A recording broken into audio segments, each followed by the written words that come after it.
Le Paris Saint-Germain remporte la dernière édition de la Coupe de la Ligue. Comme vous le savez, la Coupe de la Ligue c'est terminé maintenant et grâce à un Keylor Navas exceptionnel parce que comme vous le savez, si Areola aurait été là ce soir, Paris se serait fait éliminer et vraiment Keylor Navas pour moi est l'un des meilleurs gardiens du monde à l'heure actuelle, je vous le dis. Et Keylor Navas est le meilleur parisien cette saison et encore l'homme du match ce soir avec un Marco Verratti qui a quand même été exceptionnel au-dessus du lot au niveau des joueurs de champ. Mais sur une saison entière, Keylor Navas, il n'y a rien à lui reprocher. Le gars est décisif, il a fait des matchs exceptionnels et vraiment bravo au Paris Saint-Germain de l'avoir fait venir.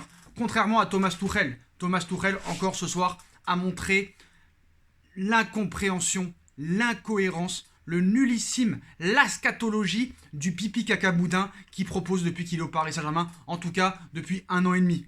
1 an et demi. Ce mec n'a plus sa place au Paris Saint-Germain. Ce mec doit partir. J'ai l'impression que Leonardo attend qu'on se fasse éliminer contre l'Atalanta Bergame pour que après le gars ait raison par rapport à ses propos.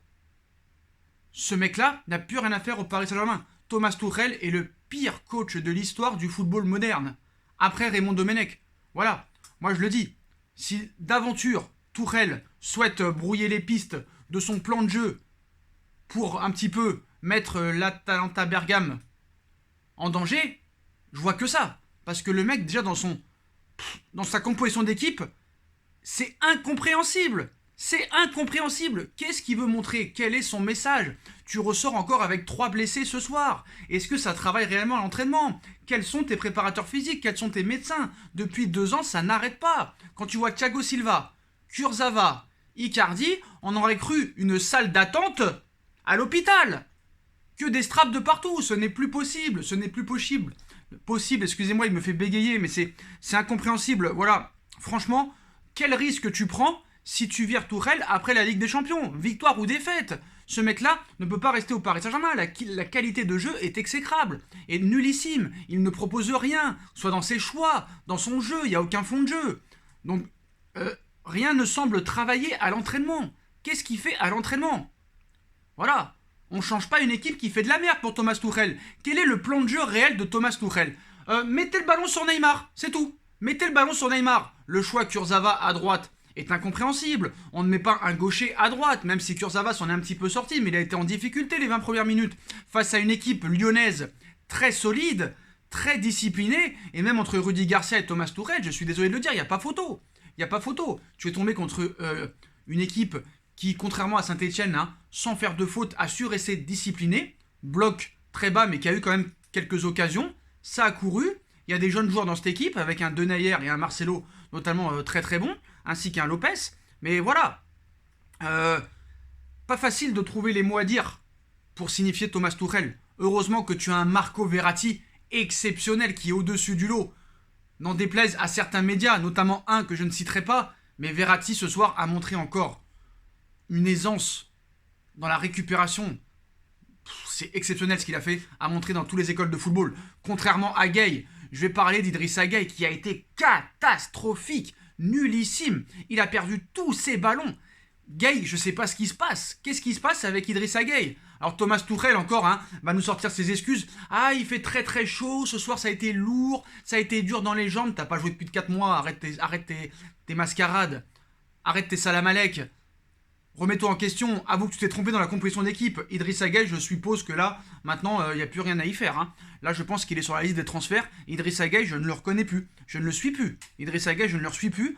Un Icardi, fantomatique, mais comme vous le savez, Mauro Icardi, quand il n'a pas de ballon, surtout que, comment tu peux être aussi dépendant de Kylian Mbappé avec tous les joueurs que tu as? Normalement, un grand coach, qu'est-ce qu'il fait quand il n'a pas Kylian Mbappé? Il s'adapte. Il s'adapte et il pleure pas. Sarabia, pourquoi tu ne le mets pas titulaire? Alors que normalement il devrait jouer contre l'Atalanta Bergame. Non, tu le mets sur le banc. Paredes, tu le fais jouer tous les matchs amicaux, tu le fais jouer contre l'AS Saint-Etienne, mais là tu le remets sur le banc. Marquinhos, au milieu de terrain, en défense centrale, le mec est un petit peu perdu, même s'il a un peu tenu la baraque quand même. Et la seule chose qui est quand même assez inquiétante, c'est que Thiago Silva et Kimpembe ce soir, ça a tenu la baraque, mais d'accord, Thiago Silva en Ligue des Champions n'a jamais été phénoménal. Il a toujours perdu ses couilles, il a toujours fait la pleureuse. Mais contre les équipes françaises, que ce soit dans les coupes nationales ou en Ligue 1, il a toujours été présent, Thiago Silva. Et ça va être un problème pour la Ligue 1 l'année prochaine parce que Bon, Kipembe, vraiment, a été quand même bon, a été solide, mais des fois, sur des phases de jeu, c'est assez faible. Hein. Donc voilà, bonne rentrée d'Herrera par contre, mais voilà, faut pas sortir l'excuse de la chaleur, il faut arrêter à un moment donné avec ça. C'est plus possible. C'est plus possible. Kurzawa blessé, Thiago Silva blessé, Icardi blessé, même si je pense que c'est pas des grosses blessures. Mais à un moment donné, il va falloir se poser la question des préparateurs physiques. Ce n'est plus possible. Ce n'est plus possible. Voilà, on pourra me sortir tous les arguments, mais Tourelle, c'est zéro fond de jeu, zéro collectif, zéro tactique, zéro technique. Ouvrez les yeux à un moment donné. C'est pas pour être méchant, c'est la réalité. Ce gars-là ne sait rien faire. C'est Zoumana Camara qui donne les consignes. Lui ne dit même pas un mot aux entrants. 4-3-3, 4-4-2, 4-2-2-2. Il n'y a pas de repère dans cette équipe. Il n'y a pas de repère. Il n'y a pas de repère. L'écart n'a pas été abyssal ce soir entre les deux équipes. Voilà. Par exemple, la séquence où Kipembe fait, je sais plus, là, il a fait une erreur à un moment donné. Bon, heureusement après, mais c'est typiquement ce que je crains par rapport à l'Atalanta Bergame. Kipembe peut te faire un match exceptionnel pendant 1 heure, mais faire une faute cruciale qui va nous mettre dedans. Qui va nous mettre dedans. Donc si quelqu'un, vraiment, hein, la vérité, hein, je suis le plus objectif possible. Si quelqu'un a compris le fil conducteur dans ce que veut faire Thomas Tuchel, que ce soit contre l'AS Saint-Etienne, que ce soit même cette saison ou depuis 2 ans, ou ce soir, là vraiment je suis preneur. Expliquez-moi. Les deux compos, les changements pendant le match, l'idée directrice sur le terrain c'est quoi? Que veut-il faire? Pressing tout terrain, attaque directe, jeu de possession? On ne sait pas. Il n'y a rien, c'est complètement brouillon, c'est complètement illisible, c'est complètement incohérent. La préparation pour l'Atalanta, elle est où? La préparation pour l'Atalanta, elle est où? Donnez-moi des arguments. Je ne comprends absolument rien en ce coach. Si quelqu'un a compris, qu'il me dise en commentaire. Donc, Kurzawa blessé, Bernat qui a tout juste repris, Becker, c'est pas exceptionnel, c'est limité, mais qu'est-ce qu'on a à lui reprocher réellement sur ce match? Pas grand-chose. C'est vrai qu'il est limité, mais c'est pas le plus catastrophique. Par rapport à Gay, par exemple, Becker a fait son taf. Il est assez efficace quand même. Mais voilà, c'est ce qui va se passer. On part sur Becker titulaire contre l'Atalanta Bergame. On sent quand même vraiment un manque d'intensité, un manque de rythme, un manque de cohésion, un manque de logique footballistique. Il faut se le dire. Voilà. Moi je parlais un petit peu de positif ce soir. Marco Verratti, Keylor Navas, vraiment exceptionnel. Exceptionnel. Marco Verratti, il est en train de donner... il a donné déjà une leçon de football au milieu de terrain. Heureusement qu'il est là pour masquer le niveau exécrable qu'a montré le Paris Saint-Germain. Neymar aussi a eu un très bon comportement. Ce que j'ai bien aimé avec Neymar aussi, même s'il a été replacé dans l'axe, alors que Sarabia aurait pu jouer dans l'axe et lui rester sur le côté avec Di Maria.